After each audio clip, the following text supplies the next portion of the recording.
के माध्यम से गिरिडीह लोकसभा की तैयारी आप कर रहे थे, पर आज भाषण में आपने कह दिया सारठ की विधानसभा को खुली चुनौती दे दी है कि आप जिस लोकसभा से आप जाएंगे हम वहां पे अपनी दावेदारी पेश करेंगे। तो क्या हम आदरणीय माननीय बड़े भाई रणधीर कुमार सिंह को पुनः कहेंगे, उन्होंने हमें चुनौती दिया था, मैं उन्हें आमंत्रण दूंगा कि उनका क्षेत्र है सारठ, उनका क्षेत्र है देवघर, मेरा क्षेत्र है गिरिडीह। तो चलिए आप भी सारठ से बाहर आइए, हम भी गिरिडीह से बाहर आते हैं, उसके बाद सबसे हॉट सीट के बाद लोकसभा आइए और आपके सामने।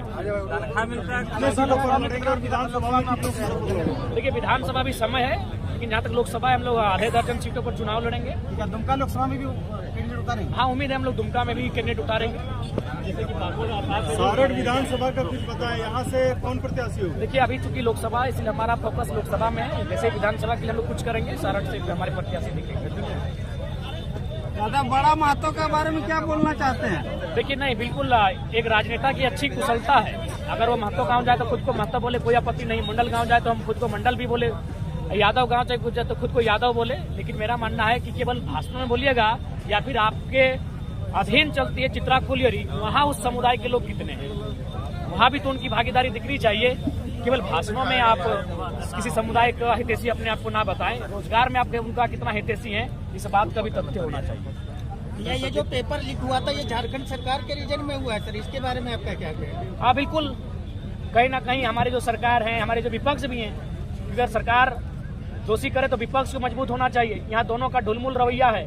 जब यहाँ वेतन बढ़ाया जाता है तो पक्ष विपक्ष जश्न मनाता है, 2,72,000 विधायक का पेमेंट, लेकिन जैसे ही पेपर लीक होता है और पेपर लीक पटना से होता है, देखते हैं सब मिली भगत होती है। तो कहीं ना कहीं इस राज्य की सिस्टम में सर वेतन की जब बात आई तो मंत्री बनते हैं उनका भी पेंशन लेते हैं, विधायक बनते हैं उनका भी पेंशन लेते हैं, इनके बारे में सर आप क्या देखिए कहें? क्या आपकी सरकार बनेगी तो ये नीति लागू रहेगी या नहीं? बिल्कुल, चूंकि शायद विधायकों का जो वेतन होता है शायद अनुसूचित 7 का मामला नहीं, अनुसूचित 7 की हाँ राज्य सूची का मामला है। जी जी जी, मैं मेरे जहाँ तक जानकारी है, आप लोग पढ़े लिखे लोग हैं, ये अनुसूचित 7 में राज्य सूची का मामला है, विधायकों का वेतन, उनका पेंशन।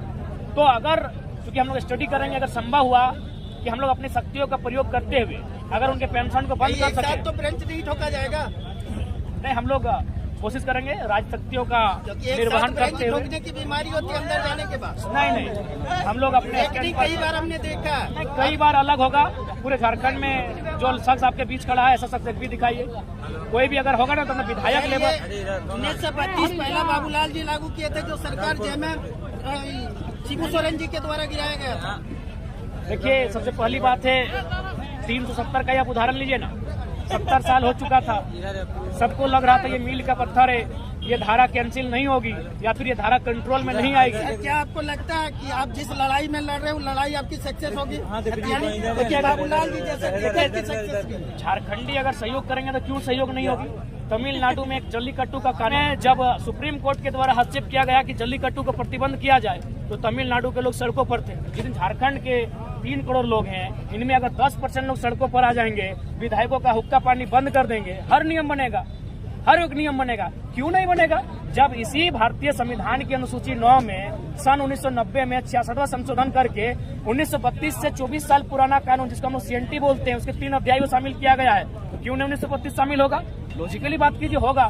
बस झारखंड कितना जागा है, और ये हम नहीं कह रहे। सन 1958 के आसपास एक पेपर छपा था, जब राजेंद्र प्रसाद जब उस समय शायद राष्ट्रपति थे, जब झारखंड आए तो उन्होंने कहा था छोटा नागपुर के लोग अगर नहीं जागे तो बाहर के लोग यहाँ के साधनों में कब्जा कर लेंगे। तो जागेंगे तो नियम बनेगा। सरस्वती पूजा के नाम पर चंदा करना कहाँ तक सही है? देखिए नहीं, चंदा राजनीतिक चंदा नहीं होना चाहिए, सामाजिक चंदा होना चाहिए, माना सद्भावना का चंदा होना चाहिए। लेकिन कोई विधायक सांसद अपनी नाकामयाबी को छुपाने के लिए अगर किसी धर्म का सहारा ले रहा है तो ये ठीक नहीं। जैसे केसेस को लगातार लॉस हो रहा है,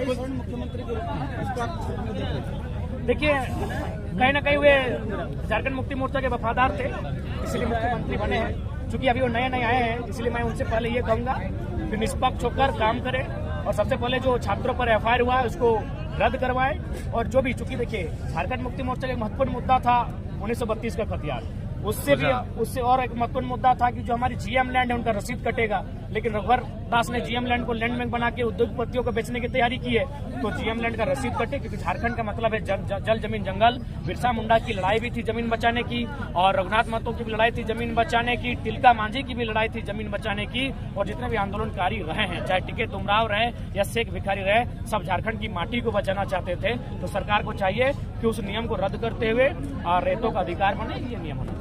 आपने अभी बोला कि 1900 आपने भाषण के माध्यम से बोला कि जो 1932 का बात करेगा वही असली नेता होगा, तो हेमंत सोरेन भी 1932 का बात करते थे। लेकिन नहीं, उनको बात नहीं करना चाहिए, उनको तो काम करना चाहिए, उनको काम करना चाहिए।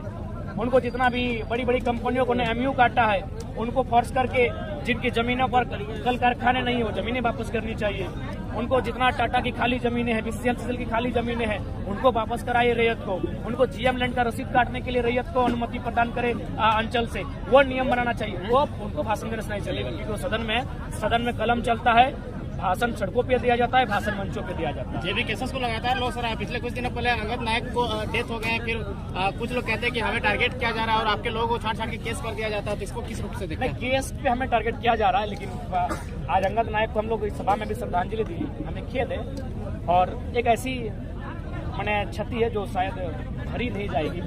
लेकिन मेरा मानना है कि अब थोड़ा सा हम बार बार अपने भाषणों में संदेश देते हैं कि युवाओं को भी सड़क पर चलते समय हेलमेट का प्रयोग करना चाहिए। मद्यपान, क्योंकि जो गाड़ी वाले हैं बड़ी बड़ी गाड़ियां भी चलाते हैं, तो रात्रि के समय बड़ा रफ चलाते हैं, उनको भी सोचना चाहिए कि रोड में बहुत सारी जिंदगियां चलती हैं, उनके थोड़ा सा बाय मिस्टेक से जिंदगियों का अंत हो सकता है, तो उनको भी केयर करते हुए चलना चाहिए। जो चलाने वाले उनको भी केयर करना चाहिए, मेरा संदेश रहेगा।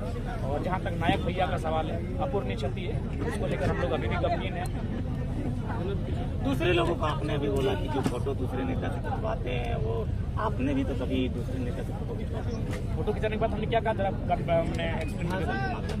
एक्सप्लेन किसी नेता के साथ चाय किसान फोटो खिंचवा लेते हैं। हाँ, तो ये आप पहला बात है कि आप लोग मीडिया वाले लोग जब मैंने इलॉजिकल सवाल करते हैं, हमको बड़ा दुख लगता है। हमने क्या कहा था, चमचई का उदाहरण देते हुए कहा था, सवाल पकड़ते हैं लेकिन एक्सप्लेनेशन को नहीं पकड़ते हैं। आप पैराग्राफ को मत पकड़िए, पैराग्राफ का आशय क्या उसको पकड़िए। आप मीडिया के लोग हैं, सम्मानित लोग हैं, प्लीज आप लोग थोड़ा सा अपने मीडिया के कैरेक्टर को बेहतर करें, मैं आपसे आग्रह करूंगा। कुछ लोग हैं, आप समझिए, मैं आप लोग मीडिया है, सम्मानित लोग, एकेडमिक लोग हैं। आप ये सवाल हमने कब कहा था कि झारखंड में चमचई के कारण है कि आप लोग लीडरशिप नहीं तैयार करते। जैसे कि उनका अभी तक आए नहीं, अगला मतलब क्या मतलब आएंगे कभी? क्या कहने जाएंगे जी, हम लोग वृहद झारखंड की बात कर रहे हैं। अभी तक आए नहीं, 2 साल हो गया फिर भी।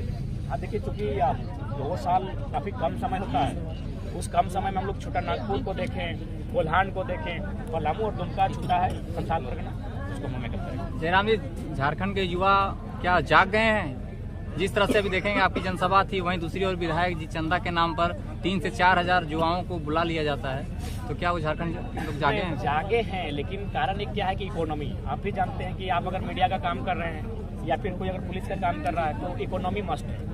और इकोनॉमी, झारखंड की जो इकोनॉमी को डैमेज किया गया है, कारखाने हमारी, फैक्ट्रियाँ हमारी ज़मीनों पर, लेकिन इकोनॉमी हमें यहाँ से नहीं हो पाती, हमें सूरत गुजरात जाना पड़ता है।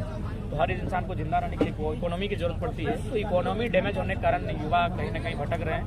तो मेरा मानना है युवाओं को संभल कर अपने वोट का प्रयोग करना चाहिए, जो हमारी इकोनॉमी को बेहतर करे, हमारी अर्थव्यवस्था को बेहतर करे, जो हमारे